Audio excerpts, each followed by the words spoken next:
Salut à tous. Aujourd'hui c'est donc mise en sachet des graines de tomates et j'ai déjà fait les graines de poivron. Donc voilà, elles sont sèches, elles sont propres, elles sont... Donc voilà.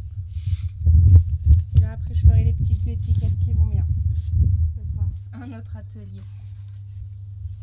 Donc là je me fie à ce que Mimi avait mis sur les rebords. Merci de m'avoir aidé. C'est un plaisir. Je vois ça. Vous voyez pas le sourire qu'il y a derrière. Si tu plies le truc, ça marche pas? Je vais le tenter. Tente-le. Allez, on y va. Ouais, de toute façon, au pire, on est au premier. Hein, donc... Il reste un peu au fond.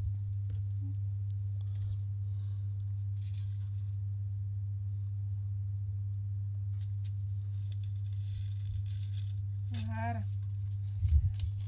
Donc là, j'avais triché, j'ai mis le super steak. Et ça, en fait, après, je mettrai un petit bout de ruban double face ici pour les fermer. Donc une utilisation unique. Et les petites étiquettes avec le logo et autres.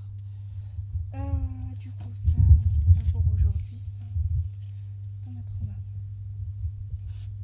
Donc vous voyez, on les prend, elles sont bien compactes, elles sont bien sèches.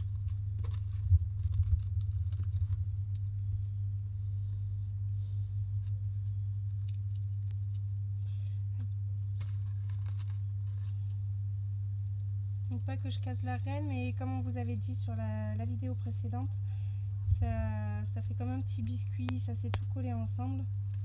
Donc je défais. On va quand même replanter graine par graine. Donc le but c'est de... Alors ceux qui font du jardin un peu, ils se rendent compte que c'est pas les graines qu'on achète dans le commerce. Parce que dans le commerce, elles sont complètement propres.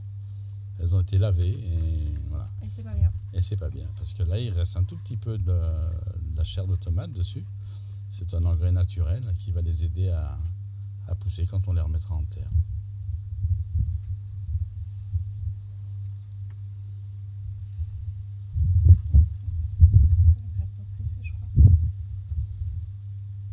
Voilà, on va la laisser faire. On va se retrouver à plus tard.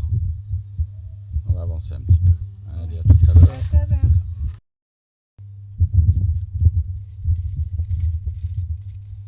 Et voilà, ça y est, c'est fini.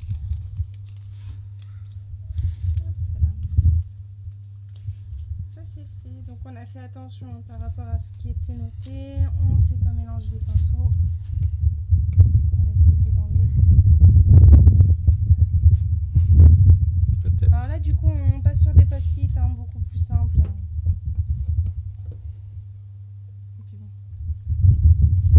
La guimau, c'est bien mais voilà, on perd plus de temps à l'enlever qu'à le mettre. Hein. Ça a bien séché ça aussi on va dire. D'accord, bien. Vous voyez, on n'avait pas mis de protection la première fois, donc le tamis, bon, il est à nettoyer parce que ça s'est accroché au fond. Bon, c'est pas grave, hein, il suffira de le laisser un peu avec une éponge humide et puis tout va se décrocher. Mais voilà, il va falloir qu'on fasse ça parce que là, le séchage, ce ne sera pas le même. Et donc là, Mimi, il a zoomé un peu sur le tamis. Et du coup, vous avez vu un petit post-it qui est resté. Écrit melon. C'est ce qu'on va faire. En fait, on a eu la bonne surprise en allant au jardin ce matin. Mimi, il a vu qu'il y avait un melon qui avait éclaté. Du coup, on a mangé le melon du jardin. Je ne vous raconte pas le goût parce que je pense que je vais en dégoûter plus d'un qui n'achètent plus de melon dans le commerce parce que ils sont pas bons, hein, tout simplement, je pense qu'on peut le dire comme ça. Et donc voilà, voilà ce qu'on a récolté, le melon. Hein. Donc pareil, avis aux amateurs de graines, quand on sait combien il y en a dans un sachet, voilà, on est en droit de se poser des questions de combien ils font de sachets en un seul melon. On ne répondra pas à cette question parce que je pense que... Non, pas à peine, on va fâcher du monde. Oui, je pense que... Alors bien sûr, ça peut paraître un gros travail, bien sûr, parce que nous, on est artisanal, là. Mais après eux, ils ont des machines et tout, ça. et c'est plus rien du tout, quoi. Et ça, c'est passé, c'est lavé, étuvé, et tout ce qu'on veut, quoi. Oui, là, nous, on s'embête à le faire bien. Bon, on la rince un peu parce que le but, c'est pas qu'il y ait plus de fruits que de graines, mais non, l'idée, c'est juste rincer. On n'a pas mis de quoi que ce soit, on les a pas brossés, on vraiment juste passé sous l'eau, hein, dans un petit chinois, et puis...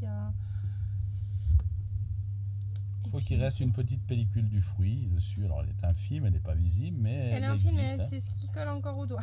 Ça colle bien au doigt. Donc comme quoi elles sont pas lavées sur lavé et autres. Quoi.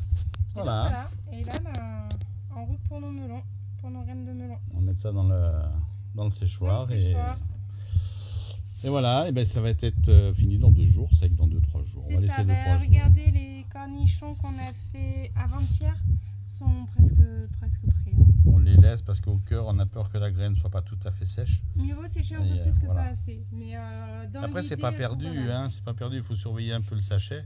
Si on voit qu'il y a une petite tache humide qui vient sur le sachet, c'est des sachets en craft, vous avez vu. Donc s'il y a une petite humidité, on les remet simplement au séchoir et c'est pas perdu. Hein. Mais bon, là, on va assurer le coup. Voilà. Donc pour ceux qui sont qui vont suivre le Facebook, ils vont voir le joli melon qu'on a mangé à midi, histoire de vous faire un peu ça c'est pas envie. Cool ça, mais bon. Oui, mais bon, faut bien faire envie. Bah oui. Donc voilà, ceux qui ne sont pas encore abonnés au Facebook ont le droit de venir s'ils nous découvrent sur YouTube et vice versa. Ceux qui sont sur Facebook, n'hésitez pas à aller liker, à partager, à commenter les vidéos. À bientôt. À bientôt.